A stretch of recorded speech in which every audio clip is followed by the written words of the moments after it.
Hello friends, welcome to my YouTube channel AV academy. दोस्तों, मैं हूं श्वेता और आप सभी का स्वागत है मेरे यूट्यूब चैनल एवी एकेडमी के साथ। दोस्तों, आज का हमारा सेशन शुरू होगा हिंदी का। हिंदी के अंतर्गत आज हम लोग हिंदी के पेडागोजी और हिंदी के जो भी गद्यांश और पद्यांश है उसको सॉल्व करेंगे इस वीडियो के थ्रू। तो चलिए वीडियो को शुरू करते हैं। और सबसे पहले मैं बताती हूँ कि हिंदी में जो भी गद्यांश देते और पद्यांश देते उसको कैसे सॉल्व किया जाएगा और इस समय रहते हुए और बहुत ही आसानी तरीके से। तो इसको चलिए डिस्कस करते हैं, देखते हैं कि गद्यांश को कैसे सॉल्व करना है। तो चलिए वीडियो को शुरू करते हैं। तो हम वीडियो को शुरू कर रहे हैं, पढ़ना शुरू कर रहे हैं। तो देखिए, गद्यांश पढ़ने से पहले एक नज़र हम जब भी हमें क्वेश्चन मिले तो एक नज़र हमें क्या करना है कि क्वेश्चन पढ़ लेना है कि हमारा क्वेश्चन क्या कह रहा है। फिर हम गद्यांश को थोड़ा पढ़ लेंगे तो उसी के दौरान हमको आंसर मिल जाएगा। तो चलिए शुरू करते हैं इसको। पहले हमारा जो पहला क्वेश्चन है, इसमें ऐसे विचार सज्जन मनुष्यों के अंतर्मन में सदा उठते रहते हैं। अनुच्छेद के उपर्युक्त अशुद्ध वाक्य को 4 भागों में बांट दिया गया। इनमें से एक को पहचानिए और अशुद्धि को कौन सा अशुद्ध है उसको चुनना है। ठीक है, हमारा पहला क्वेश्चन ही है। दूसरा क्वेश्चन देखते हैं, शेष शब्दों से भिन्न शब्द को पहचानना है इसमें। ठीक है, नेक्स्ट क्वेश्चन है हमारा, निस्वार्थ शब्द का उपर्युक्त विपरीतार्थक शब्द क्या है। ठीक है, पद्यांश के प्रयुक्त आध्यात्मिकता शब्द का उपसर्ग प्रत्ययों से बना है। ठीक है, हम बस क्वेश्चन को देख रहे, सॉल्व नहीं कर रहे, बस एक नज़र बस क्वेश्चन को देख रहे। क्वेश्चन को देखने के दौरान फिर इसको हम सॉल्व करेंगे पैराग्राफ पढ़ने के बाद। फिर ऐसे परोपकारी लोग सदा पूजे जाते हैं जो सेवक प्रवृत्ति अपनाकर परिहित होते हैं, आनंदमय जीवन जी रहे हैं, अमूल्य जीवन में श्रेष्ठ शिक्षक रहे हैं, या फिर धरती पर अस्थायी रूप से नहीं रहे हैं। ठीक है, नेक्स्ट क्वेश्चन है हमारा, कठोर सत्य किसे कहा गया है। भावनाओं पर नियंत्रण कर पाना, भौतिक शरीर की नश्वरता, निकट संबंधियों का अस्थायी प्रेम और भौतिक संसार की तुलना। ठीक है, फिर नेक्स्ट में आते हैं, निर्बल भावनाओं पर विजय पाने के लिए क्या किए जाने की आवश्यकता बताई गई है। फिर नेक्स्ट है हमारा नेक्स्ट क्वेश्चन है हमारा जीवन सदा प्रेरणा बन सकता है यदि हम। नेक्स्ट क्वेश्चन है, धर्म के आचरण के उद्देश्य हैं। अब हम लोग क्वेश्चन देख लिए कि क्वेश्चन क्या कह रहा है, तो हम जब पैराग्राफ पढ़ेंगे तो हमको उसके दौरान आंसर भी मिलते चला जाएगा। ठीक है, तो हम पैराग्राफ पढ़ना शुरू करते हैं। मानव के ममर स्थल में परोपकार और त्याग जैसे सद्गुणों की जागृति तभी हो पाती है जब वह अपने तुच्छ भौतिक जीवन को नगण्य समझकर उत्साह उमंग के साथ दूसरे की सेवा शुश्रूषा तथा सत्कार करता है। यह कठोर सत्य है कि हम भौतिक रूप से इस संसार में सीमित अवधि तक ही नहीं रहेंगे। तो देखिए, हमारा क्वेश्चन है, एक क्वेश्चन बना है, क्वेश्चन पूछ रहा है कठोर सत्य किसे कहा गया है। भावनाओं पर नियंत्रण न पाना, भौतिक शरीर की नश्वरता, निकट संबंधियों का अस्थायी प्रेम और भौतिक संसार की तुच्छता। और क्वेश्चन हमारा देखिए, पैराग्राफ भी यही कह रहा है कि यह कठोर सत्य की बात की है। ठीक है, कठोर सत्य की बात कर रही है। तो यह कठोर सत्य है कि हम भौतिक रूप से इस संसार में सीमित अवधि तक ही रहेंगे। तो देखिए, डायरेक्ट क्वेश्चन कैसे मिल रहा है। क्वेश्चन हम देख लिए थे पहले ही, तो हम क्वेश्चन देख लिए थे और पैराग्राफ पढ़ रहे हैं, तो हमको सॉल्व करने में ज़्यादा परेशानी नहीं हो रहा है, तो हम आराम से सॉल्व कर सकते हैं। तो देखिए, क्वेश्चन है हमारा, कठोर सत्य किसे गया है, तो भौतिक शरीर की नश्वरता को ही कठोर सत्य कहा गया है। एकदम साफ साफ मिल रहा है पैराग्राफ से। चलिए आगे पैराग्राफ फिर पढ़ते हैं क्या कह रहा है। हमारी मृत्यु के बाद हमारे निकट संबंधित मित्र बंधु बांधव जीवन भर हमारे लिए शोकाकुल और प्रेमाकुल भी नहीं रहेंगे। दुख मिश्रित इस निर्बल भावना पर विजय पाने के लिए तब हमारे अंतर्मन में एक विचार उठता है कि क्यों न हम अपने सत्कर्मों और सद्गुणों का प्रकाश फैलाकर सदा सदा के लिए अमर हो जाएं। अब निर्मल भावना से भी क्वेश्चन हमारा बन रहा है, यहाँ पे पूछ रहा है, देखिए 97 नंबर जो क्वेश्चन है, निर्मल भावनाओं पर विजय पाने के लिए किए जाने की आवश्यकता बताई गई है। ठीक है, देखिए डायरेक्ट क्वेश्चन मिल रहा है यहाँ से, हमारे पैराग्राफ से मिल रहा है। यहाँ पे इस निर्बल भावना पर विजय पाने के लिए हमारे अंतर्मन में एक विचार उठता है कि क्यों ना हम अपने सत्य कर्मों और सद्गुणों का प्रकाश फैलाएं। तो देखिए मिल रहा है ना निर्मल भावना, और हम लोग क्वेश्चन भी देख रहे हैं। यहाँ पे क्वेश्चन है हमारा, निर्मल भावना पर विजय पाने के लिए ये आवश्यक बताई गई है। क्या आवश्यक बताई गई है, इस बात को देखते हैं कि क्या आवश्यक बताई गई है। तो अच्छे कर्मों से नाम को अमर करने की बात ही कही गई है। तो हमारा ऑप्शन नंबर ई जो होगा जो सही होगा, और जो हमारा पॉइंट है जो सही नहीं है, क्योंकि डायरेक्ट हमको मिल रहा है कि इसका आंसर यही है, तो यही होगा। नेक्स्ट ऑप्शन भी देख लेते, विजय पाने के लिए योजना बनाना, ऐसी भावनाओं को मन में ना आने देना, सदा सदा के लिए अमर हो जाना।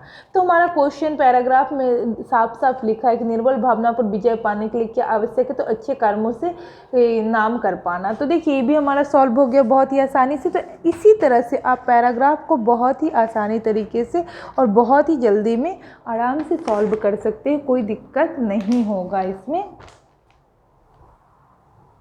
तो हमने 2 क्वेश्चन सॉल्व कर लिया, 97 और 96। 2 क्वेश्चन हमारा सॉल्व हो गया इतना ही जल्दी में। फिर नेक्स्ट क्वेश्चन देखते हैं, नेक्स्ट पैराग्राफ आगे पढ़ते हैं कि क्या है। विजय ये तो हो गया है, ठीक है।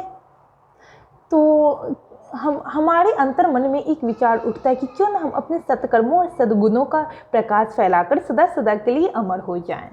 ठीक है, आगे पैराग्राफ को देखते हैं क्या कह रहे हैं। सेवक प्रवृत्ति अपनाकर हम ऐसा अवश्य कर सकते हैं। ठीक है, अब क्वेश्चन देखते हैं कि क्या है हमारा। एक क्वेश्चन इससे भी रिलेटेड है, जैसे हम लोगों ने पढ़ा था, ऐसे परोपकारी लोग सदा पूजे जाते हैं जो सेवक प्रवृत्ति अपनाकर परिहित करते रहें।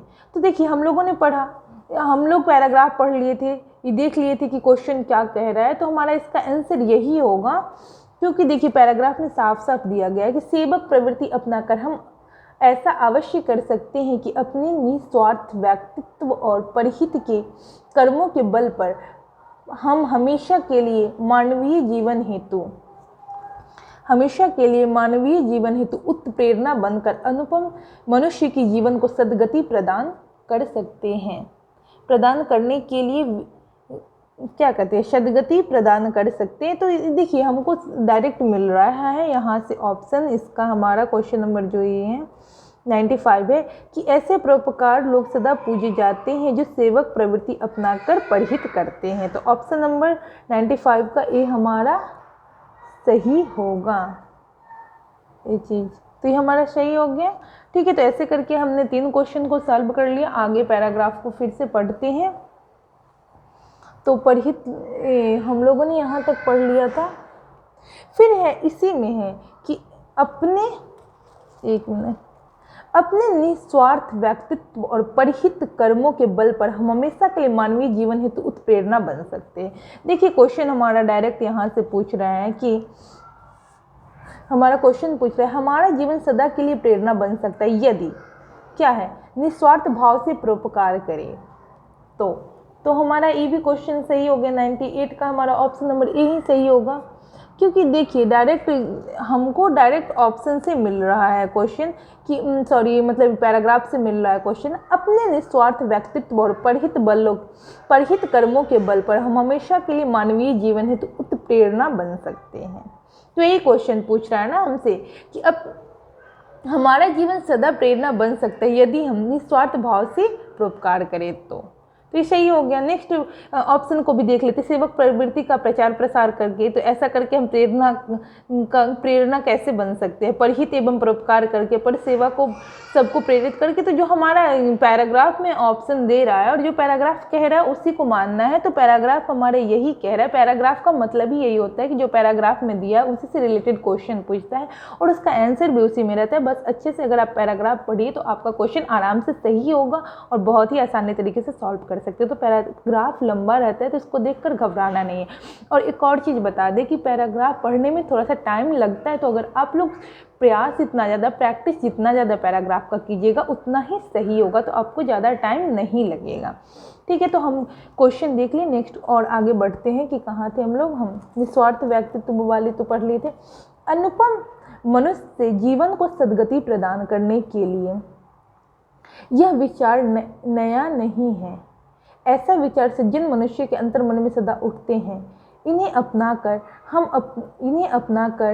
क्या कह रहा है, इन्हें अपनाकर वे दुनिया में भी अमर हो गए। इसी पर धरा पर अस्थायी रूप से नहीं रहने पर भी ऐसा परहित कालांतर तक पूजे जाते रहे। अमूल्य जीवन की श्रेष्ठता यही है कि यही सीखकर मनुष्य जीवन आनंदमय और समृद्धशाली हो सकता है।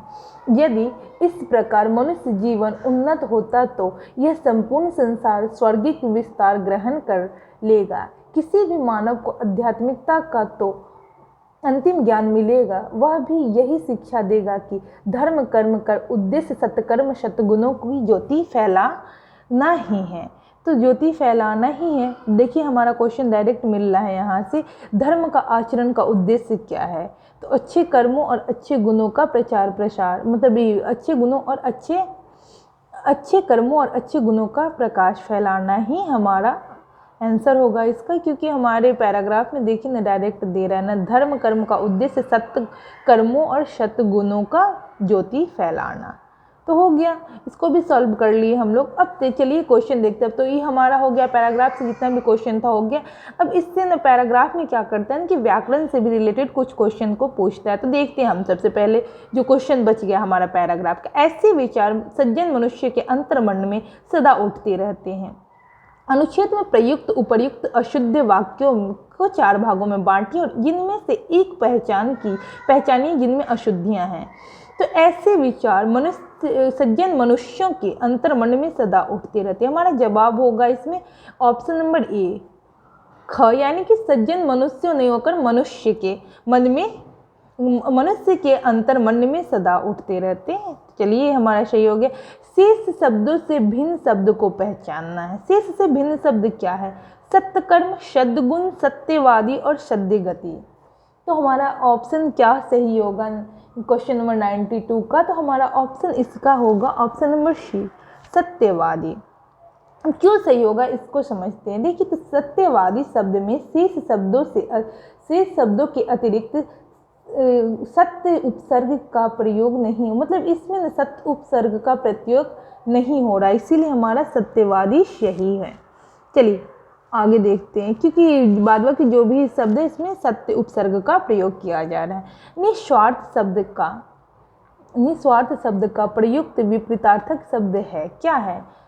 तो निस्वार्थ क्या होता है? मतलब निस्वार्थ का मतलब होता है कि बिना स्वार्थ का किया गया काम ही निस्वार्थ कहलाता है। तो इसका विपरीतार्थक शब्द यानी कि उल्टा शब्द पूछ रहा है, तो हमारा जवाब होगा स्वार्थी मतलब जो स्वार्थ साधता हो। तो हो गया। अब एक और क्वेश्चन हमारा रह गया पैराग्राफ से रिलेटेड। पाठ क्या कह रहा है? पाठस में प्रयुक्त आध्यात्मिकता शब्द किन उपसर्ग प्रत्ययों से बना है? तो कौन से उपसर्ग और प्रत्यय से बना है उसके बारे में पूछ रहा है। तो हमारा क्या जवाब होगा सो देखते हैं। तो आध्यात्मिकता शब्द में उपसर्ग और प्रत्यय क्या है सो पूछ रहा है। तो देखते हैं, ऑप्शन कह रहा है आद्य क तथा त। ऑप्शन नंबर बी है आ ई तथा कता। ऑप्शन नंबर सी है अधि इक तथा ता। ऑप्शन नंबर डी है अधिक इक और ता। तो कौन सा सही होगा उसको देखना है कि सही क्या है। तो हमारा जो आंसर होगा इसका क्वेश्चन नंबर 94 का जो हमारा जवाब होगा जो होगा ऑप्शन नंबर डी। इसमें क्या है कि ऑप्शन नंबर डी में क्या है कि इस शब्द में जो है कि एक उपसर्ग अधिकता में एक उपसर्ग है अधि और 2 प्रत्यय है इक तथा ता जो है जो प्रत्यय है। तो यही हमारा सही होगा अधिकता और अधि इक और ता हमारा सही है। तो इस प्रकार देखिए हम पैराग्राफ को बहुत ही आसानी से और बहुत ही जल्दी में सॉल्व कर लिया। हमको समझाना था इसलिए थोड़ा सा टाइम लगा, नहीं तो इसको हम बहुत ही आसानी तरीके से और जल्दी में सॉल्व कर लेते हैं। और वैसे ही अगर आप लोग का प्रैक्टिस जितना ज़्यादा अच्छा कीजिएगा उतना ही अच्छा बनेगा। अब आते हैं गद्यांश हो गया। अब हम पद्यांश की बातें करते हैं। इसमें पोएम दिया रहता है, पोएम के अंतर्गत कुछ व्याकरण का क्वेश्चन रहता है और कुछ पोएम से रिलेटेड ही क्वेश्चन रहता है, उसको सॉल्व करना होता है। तो चलिए एक नज़र क्वेश्चन पे देखते हैं। सदियों से कुचले लाखों फूल लाखों तूफान हमने पद तल से कथन में तूफान का भाव को देखना है। अंडमान से कश्मीर है भारत में, फिर नेक्स्ट क्वेश्चन है, हम भारतीय जिधर भी हम अपने कदम बढ़ाते हैं वहाँ। पहले हम क्वेश्चन एक नज़र में देख रहे हैं, फिर गद्यांश को पढ़ेंगे, फिर सॉल्व हो जाएगा, जल्दी से सॉल्व भी हो जाएगा। फिर नेक्स्ट है, पैर शब्द का समानार्थी शब्द नहीं है, तो पूछ रहा है। ये देखिए व्याकरण का क्वेश्चन है, कविता के अनुसार विविधताओं के बीच भी हम एक हैं क्योंकि हम सब हैं। क्या है? समास की दृष्टि से शेष से भिन्न शब्द को चुनना है। तो चलिए देखते हैं, एक बार हम कविता को पढ़ते हैं कि क्या है। विविध प्रांत है अपनी अपनी भाषा की अभिमानी हम पर इन सबसे पहले दुनिया वालों हिंदुस्तानी हम। रहन सहन में खान पान में भिन्न भले हो ही हो कितने, इस मिट्टी के देते आए मिलजुल कर कुर्बानी हम। सदियों से कुचले लाखों तूफान हमने पदतल से। देखिए क्वेश्चन है, डायरेक्ट क्वेश्चन है ना, क्वेश्चन नंबर जो 100 है यहाँ पे। सदियों से कुचले लाखों तूफान हमने पदतल से, कथन में तूफान का भाव बताइए। सदियों से कुचले लाखों तूफान हमने पदतल से, आज झुके कुछ टकरा कर तो कल लगते फिर जागे से। तो हमारा जवाब होगा, सदियों से कुचले लाखों तूफान हमने पदतल से, कथन में तूफान का भाव है कठिनाइयाँ से, कि कितने भी कठिनाइयाँ उसके सामना हम बहुत ही आसान तरीके से कर रहे हैं। इस कविता का यही भाव कह रहा है। चलिए आगे देखते हैं।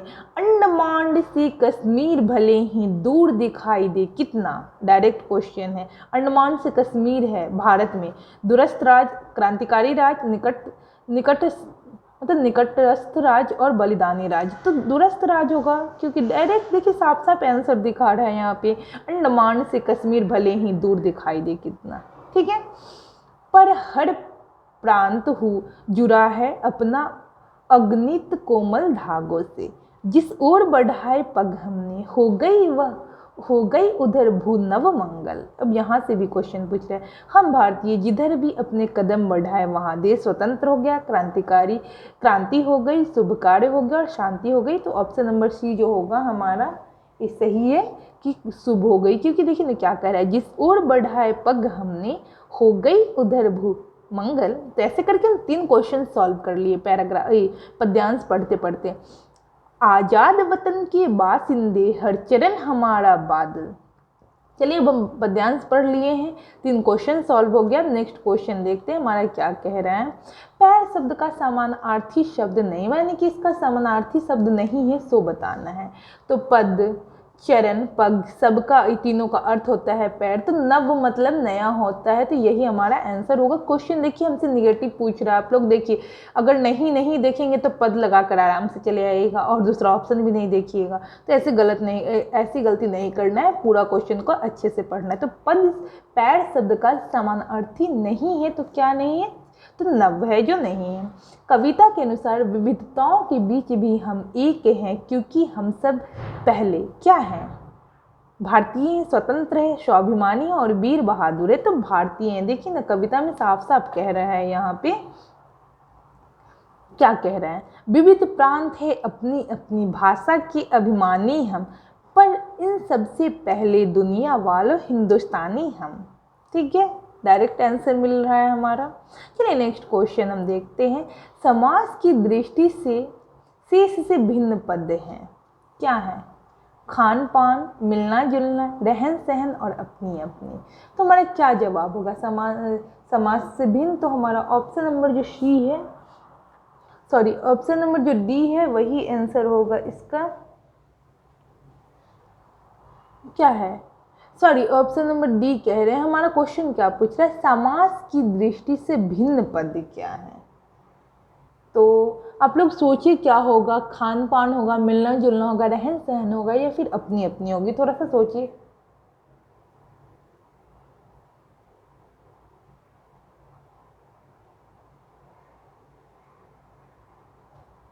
तो हमारा जवाब जो होगा, जो क्या होगा, समास की दृष्टि से शेष से भिन्न शब्द। दोस्तों, तो खान पान, मिलना जुलना, रहन सहन और अपनी अपनी, जवाब क्या होगा हमारा? तो खान पान, मिलना जुलना, फिर है रहन सहन, तो देखिए क्या कहते हैं, सब द्वंद्व समास का उदाहरण है। तो हमारा जवाब जो यहाँ पे होगा, जो ऑप्शन नंबर डी होगा, क्योंकि शेष से सबसे अलग है। खान पान हो गया, मिलना जुलना हो गया, रहन सहन हो गया, तो हमारा जवाब होगा डी अपनी अपनी ही सही होगा। क्योंकि अन्य सभी जो द्वंद्व समास है और एक यही है जो द्वंद्व समास नहीं होगा। तो हमारा ऑप्शन नंबर डी होगा इसका आंसर। चलिए नेक्स्ट क्वेश्चन देखते हैं हम।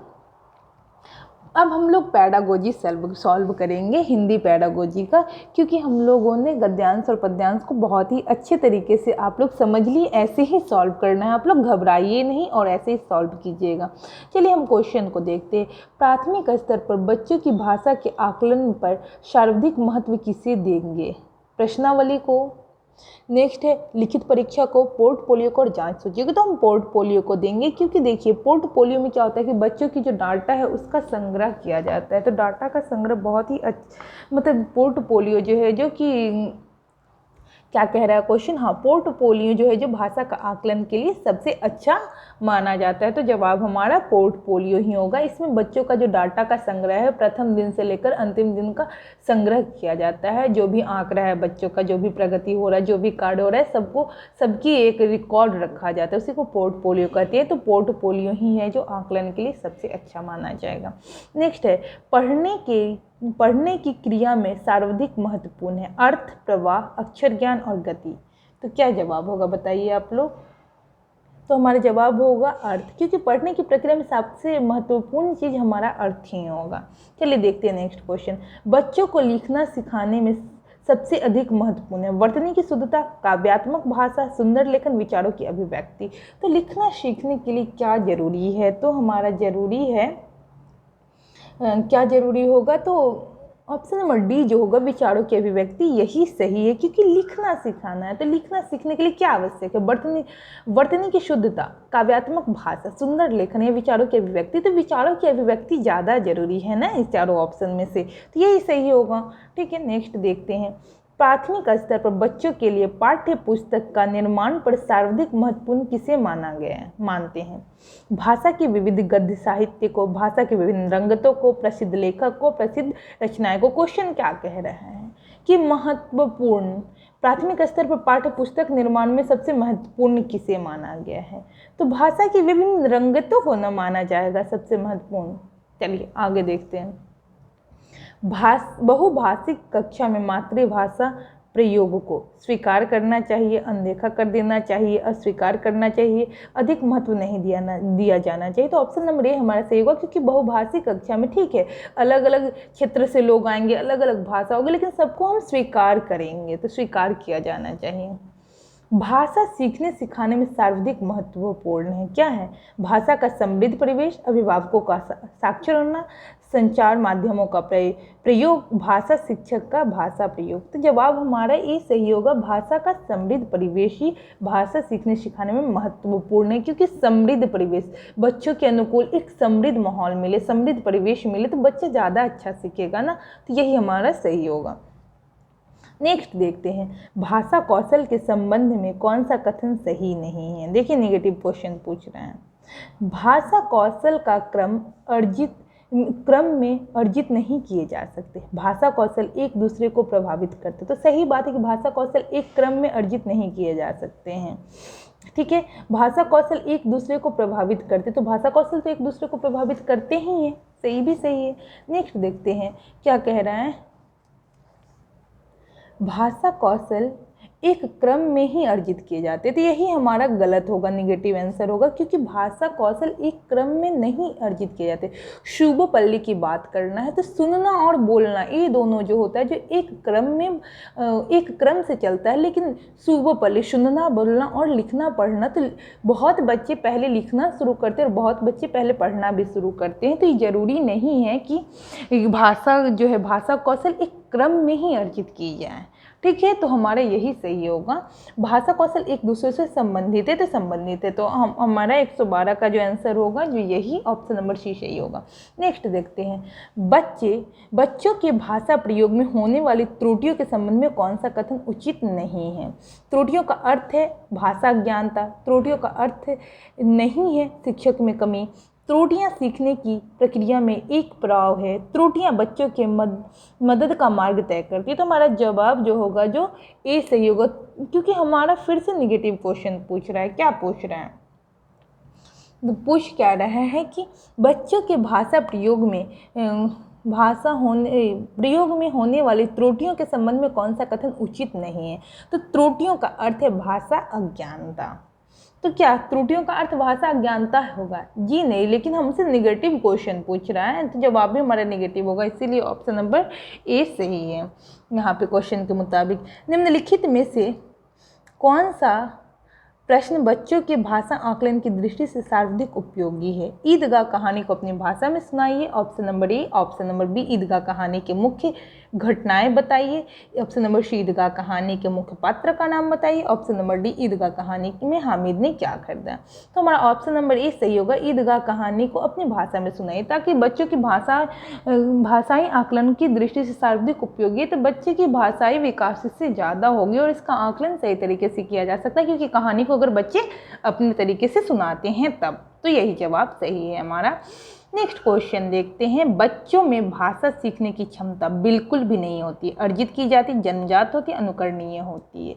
क्या होगा जवाब बताइए आप लोग। ऑप्शन नंबर सी हमारा सही है, जन्मजात होती है। बच्चों की भाषा सीखने में सर्वाधिक महत्वपूर्ण है सुंदर लिखना, बातचीत करना, मानक वर्तनी और शुद्ध उच्चारण। क्या सही होगा बताइए। भाषा सीखने के लिए क्या जरूरी है? तो क्या जरूरी होगा? ऑप्शन नंबर बी सही है, सिंपल है, क्योंकि भाषा सीखने के लिए सर्वाधिक जरूरी है। बातचीत जितना कीजिएगा बच्चों का भाषाई विकास उतना ही ज़्यादा बढ़ेगा। जरूरी नहीं है कि सुंदर लिखने से ही बच्चा भाषा सीखेगा या फिर शुद्ध उच्चारण जरूरी है, लेकिन सबसे ज़्यादा जरूरी है बातचीत करने से बच्चा जो है जो भाषा ज़्यादा सीखेगा, ज़्यादा कैप्चर कर पाएगा।